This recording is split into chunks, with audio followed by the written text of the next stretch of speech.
So, after jumping back on the vinyl carousel sometime last year, and after starting talking about uh, the pleasures of listening to vinyl, some people have commented that in this modern day and age, it's just easier to stream everything because you've got everything at your fingertips and control everything with an app, and you've got smart speaker system all over the house. It's just easier, and I subscribe to all that for many years. But going back to vinyl has really added some dimensions. It's not to be snobbish about it. It's just to explain that there are elements that go that go missing when you only stream.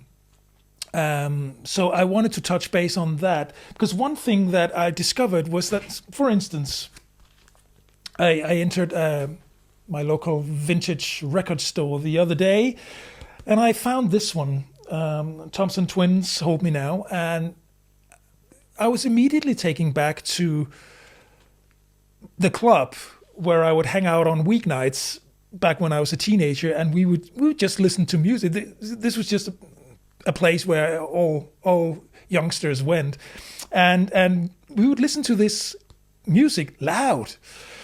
And this one, Hold Me Now, we would scream at the top of our lungs along to this song. When I saw it, I was just, this is a little slice of history, and I was very fond of the song, and I am now again. This is great. This is really great. Another example is Bryan Adams' Reckless. Came out in 1984, and I was 12 years old. And I remember the first time I ever heard a Bryan Adams song. It was Run to You from this album.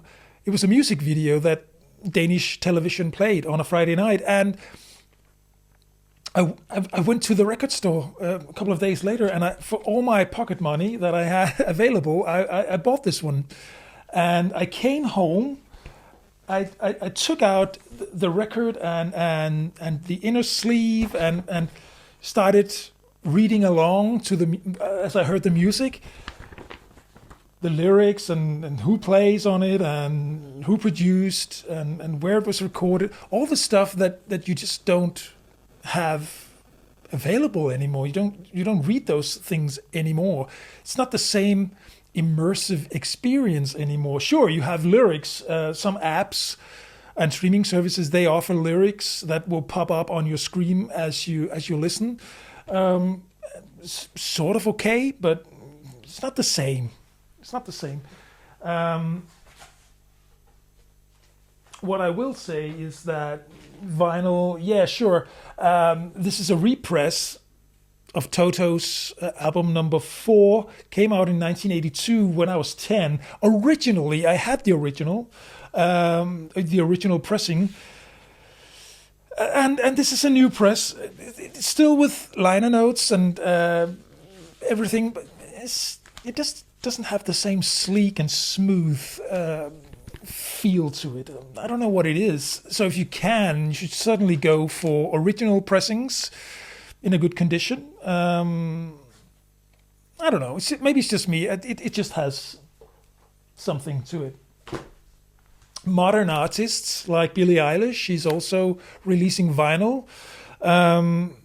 Again, with inner sleeve and liner notes and everything. This is a good album. And yeah. So there are other modern art. I can't really compare this to anything back then because this wasn't available back then. But yeah, I'm happy that jumping on the vinyl carousel, it doesn't mean only listening to old stuff. You can purchase new stuff as well, and that's an important element for me at least. Ed Sheeran is another good example. Coldplay, they release their new music on vinyl as well. Keane, my all-time favorite band, Keane, Also, I have vinyl from them in my collection. So, sure, in the car, at the bus and trains and stuff, streaming is the way forward. But if you have the ability to properly sit down at home, immerse yourself in vinyl, listening to vinyl, you should definitely do that. I highly recommend it.